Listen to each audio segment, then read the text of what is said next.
Sometimes I have 2 vegan waffles with agave syrup.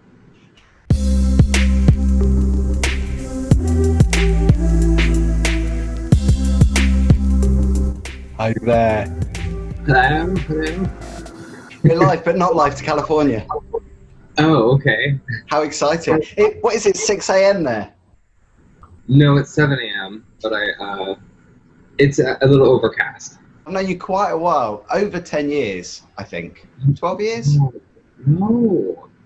Only like 3 years. No, we knew each other online because you used to listen to a radio station I worked at, which was Yeah, Radio Radio. No, we didn't meet up until we went to the Kate Bush revival. That was 3-4 years ago. That was the first time I saw you face to face, but I knew who you were though, so we've been in touch for about 10 years. Yeah, off and on, but it was more like, I am a figment of your imagination. Like, who's this Paul from California? So you came over to the UK and you came to London. I was doing that Kate Bush night, which was at the Royal Vauxhall Tavern, one of the venues that I play at, I DJ at.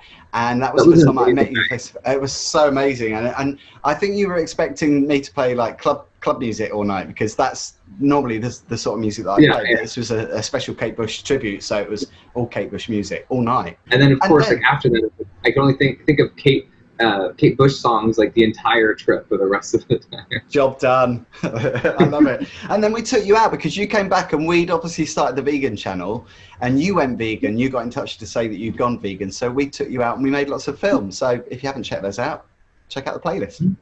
It's up there. Yeah, there. Oh God, we're doing like a John Travolta. There. What are you drinking? I'm drinking water. I don't know if you've seen on our social media, I'm doing an elimination diet. So I've had to get rid of wheat, soya, sugar. So I'm literally eating just fresh vegetables. That's all I'm eating. And you're basically doing my life. When were you here last? Was it last summer or the year before? 20 million years ago. I feel like the old actress from Titanic, like, it's been 84 years. No, it feels like it's been a long time. I mean, because of COVID and everything, like, I had all these plans to come out there in June. January, February, June, or July. We should say, actually, for the people that don't know who you are, because they haven't seen the previous videos, you need to go and check out the playlist. I think we've made a playlist for you, because we have got a We Love Paul playlist. Oh my gosh, I never saw the playlist. Well, we did so many videos with you when you were here, because we did food reviews. We went to buy Chloe at Tower Bridge. We went to festivals in Greenwich, vegan festival in Greenwich. When I lived in LA and now I live in Northern California in Silicon Valley, they just don't have festivals like that. It'd be like once a year, if that. So every time I'd come over, I'd be like, oh my God. So we got a lot to catch up on. Presumably we should be able to do more videos, like to catch up properly. But in a nutshell, how have you been for the last year? Like with a lot of people, it's been topsy-turvy. Because I'm alone, when I'm alone. No, sorry. My references, I don't know if everyone's going to get my references. I think I have to sing more than like 2 words for people to get my references. The good news is we're all going through it together. It's a little bit harder since COVID started in Silicon Valley because we have like the highest numbers. And so, I visited my mom in San Diego a couple weeks ago and I was able to get 1 haircut. Life goes on. I mean, there's stuff that we all still have to do. Things happen, bad things happen, good things happen. But we're just dealing with it kind of by ourselves. And like, I'm just not used to this digital, so much digital. But at Google, that's, anyone doesn't know, I work at Google. So we're doing okay because we're kind of built for this work from home. But there's just no real human interaction. I'm ready for my close up. A lot has happened since we last saw you because you have been nominated, you've been shortlisted. Your little animation short that you did, which was Rude Sleeping Beauty. Oh my gosh, I cannot believe your memory. It's just uncanny. Shortlisted here as well in Watford, in the UK. Yeah. Mm-hmm. That's it's getting very popular in the UK. We just entered it into the Glasgow Film Festival. So, sorry, as they say there, Glasgow. Confetti, fireworks. Yeah, the golf clap, and then there's angel clap. Oh yeah, air kisses. I've run out of ice cubes. Oh yeah, did you freeze those? I froze the grapes. They're amazing as a snack. Yeah. Have you ever frozen grapes? Yeah. So I still talk to people about being vegan now, and a lot of people I've been running into it's just still foreign to them, which I'm really surprised about. When I tell them it's actually a lot of things. It's about health, it's about sustainability, it's about animals. So it's like, it's all a win-win. You know, it takes you like just a little, there's like a little hump to get over, but once you do, and now we live in a time where it's like you can go to the store and there's like imitation cream cheese that tastes like cream cheese. It has progressed then over the last. Oh yes, definitely in the last like at least year. I thought it was okay back, you know. I think I've been vegan like, yeah, I already said that 2 years ago. God, I'm on repeat. Do you think I should repeat? Do you think I should? Yeah, No. give us a twirl, Anthea. That's for everyone in England that grew up in the 70s. There was a program called The Generation Game, and Bruce Forsyth used to host it, and he had a co-host called Anthea, and she used to do a twirl. It was very 70s, very camp. And he always used to say, give us a twirl, Anthea, and it became a catchphrase here in the UK. Another twirl? Did you bang your knee? No, There's only one of me now because Polly's moved away. Are you sad? You don't know about this, do you? I know. We're going to do a proper update soon, by the way, because it just seemed like Polly just disappeared. Because of COVID, she's gone to live with her boyfriend who lives in Oxford. So they're like a couple of hours drive away. Yeah, so a lot of people did that. They realized, oh, I should probably, you know, I think there's some people that are still in certain countries because they didn't leave. They thought, oh, this is going to blow over. And yeah, I guess it's just smart because now wherever you are, that's where you have to stay. By the way, I think you're near to Happy Healthy Vegan, aren't you? They live near you, I think. Oh, they do? You know, Ryan Lum and Angie, Happy Healthy Vegan, one of the big YouTube channels in the States, in Cali.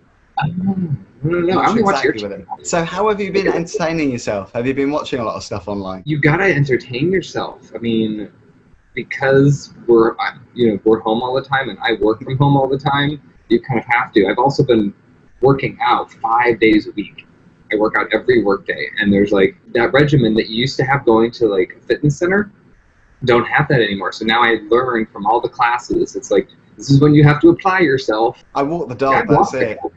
I'm curious, do we have a delay? I'm totally bringing this up because I don't even know, because sometimes we're cutting each other off. I think there's like a 2-second delay, yeah. Okay, so if I finish speaking, I clap my hands, then you speak as soon as I clap my hands, okay? Okay, well, I'll try and clap when you clap. Because it wasn't a okay, now I'll do it. Dang, that is a 2-second delay. Because I saw yours and I was like, I was trying to go a little early, but it didn't work. That's so funny. I can't believe you're doing this. So talking of vegan food, what are you eating at the moment? Go through what I eat in a day. What do you have for breakfast, lunch and tea? And this is like a lockdown 24 hours. So this is a lockdown meal planner. As far as I'm trying to strike a pose as I'm doing this. I don't know how you do it. Teach me. Frame a picture. And then that's how Madonna did it. She like frames her face. But then there's other ways, like instead of doing this, you actually do cup your hand the opposite way and put it on the other side of your face. So you're like, strike a pose. But the thing is though, when Madonna says strike a pose and it's all very instant and everyone gets into the pose, I'd be there going, how do I do it? I just can't do it. Welcome to my brain. Welcome to the randomness. It's the lockdown brain, isn't it? So what do I eat? I'm really unique. We'll just say this, that I'm very, very, very consistent. So in the morning, I have my vegan shake, which is like a mixture of, it's like just a vegan chocolate shake. And then that's like my coffee, because I've never done coffee in my entire life. I bought a rice protein powder. It's revolting. It smells horrible and it tastes horrible. It tastes really bitter. Yeah, see, that's the thing about being vegan. You got to try stuff out. Yeah, remember, I think before I came the second time, I tried like every type of protein bar under the sun that was available in the United States. And I tried like about 20 different ones, and I finally settled on one, and I think I mailed it to you. So I eat every 3 hours. So unlike other people who are like, oh yeah, I just have my 3 meals in a day, I eat every 3 hours, so they're smaller meals, so I'm not hungry all the time. Yeah, and then I have a protein bar three hours later. Then 3 hours later, I have lunch. Usually 2 to 3 hours, depends on how hungry I am.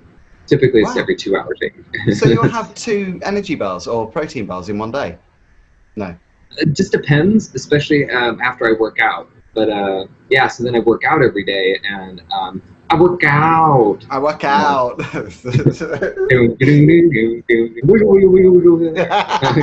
have like nothing to wiggle. I was a vegetarian, and then I was going through an eat clean diet. And I remember saying, you know what, everyone's trying these, whenever people try a fad, they're like, okay, I'm doing it just to drop the weight, but then they revert back to what they do. So the thing is, like, you got to have kind of like a life diet or something that's your base.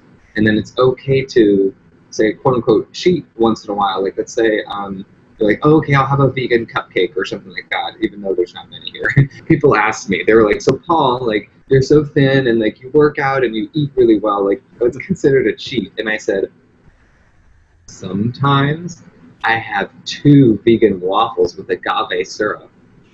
Living life dangerously. The other week I had Pop-Tarts. I have no idea why I craved these American sliced icing Pop-Tarts. And I remember eating them and going, oh my God, I'm just not used to eating a lot of sugar.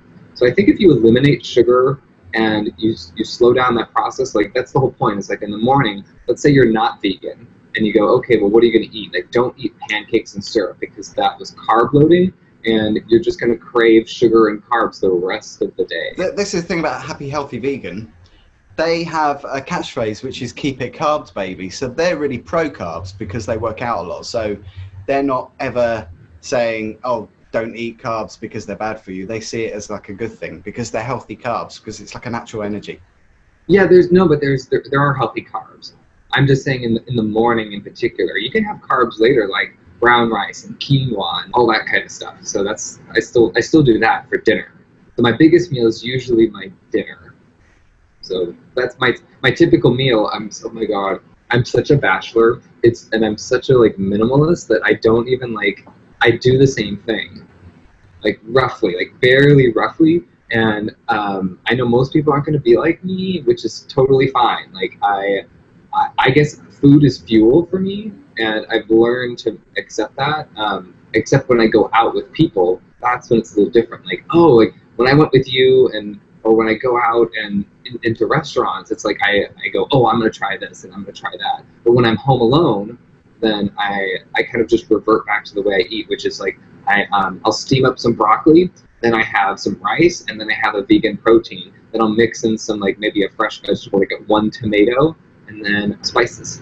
Well, that sounds really good. I mean, you can mix that up, can't you? Even though it's like relatively similar every night, I think you can have different. You can swap, can't you? You can swap out vegetables. That's what I do. And yeah, I think that sounds pretty similar to. Well, it's certainly not similar to my diet at the moment because I'm stripping everything back. I mean, my evening meal last night was a stir fry, but I didn't use. Oh, you've gone dark. I'm having a great, by the way. Right, this is my work laptop. It goes to sleep every 15 minutes if I don't move the mouse. It's bored already. Yeah, I made a stir fry. I had white rice actually because I didn't make brown rice because I've got to be careful with my stomach because I've got a very sensitive gut at the moment. I had stir fried broccoli, kale as well with a little bit of garlic oil, and I had carrot as well. And I didn't use any soy, so I had no soy sauce. I literally flavoured it with liquid smoke and a little bit of cider vinegar. And that was pretty much it. And a little bit of salt and pepper. Flavours come out from the vegetables, don't they, when you cook them, when you stir fry them? Yeah, so that's the common misconception that people think, oh, if you just eat it plain, it's going to taste like crap. Well, it might because you're so used to all these preservatives and extra flavorings. And then, so that's what I've done is like I go to the base and then I kind of add a little bit above that. But I never had salt because like the vegan protein already kind of has salt. And I do have to say, when I knew that vegan food could taste really, really good, it's because of Google. Like their vegan food and the way that they prep it, like even sauteed kale, I was like, this is so good. I mean, they used an oil, and I can't, maybe some other flavorings, but I said, oh my gosh. But then I come home and I go like, oh, I'm not as good as them at cooking this stuff. Yeah, I'm trying to keep myself in check because got to have that COVID bod. We're proud of you, Paul. Oh, we miss you as well. Yeah, I miss you too. I haven't seen you in so long. You got your puppy, and I've never even met your puppy. Do you know that was a year ago? We're coming up to the Gotcha Day, which is August. So we're literally a couple of weeks from the anniversary. It's been a learning curve. It's been tough. It's been quite stressful because he's got a lot of behavioural, I wouldn't say issues, but he's quite nervous. And he's eaten a chicken bone already. Not in our house, obviously, but he picked it up from the ground outside. So, yeah, we've had a couple of problems, but that's all part of the course, isn't it? I mean, yeah, it's like it's one step below from a child. I had a child, but I gave it back. And we need to do regular catch-ups because this is great. Because now we have Zoom and all the other bits of technology. Well, we've always had those, I guess. Yes. So I'm going to let you go. Are you going to recline on your bed now and have a little nap before you go to work? Sure. Good night. Look after yourself. Stay safe. All right, you too. And pet your pup. Thank you for watching, everyone. Yes. Hopefully we entertained you this whole time. Don't forget to like and subscribe. We'll see you next time. Bye.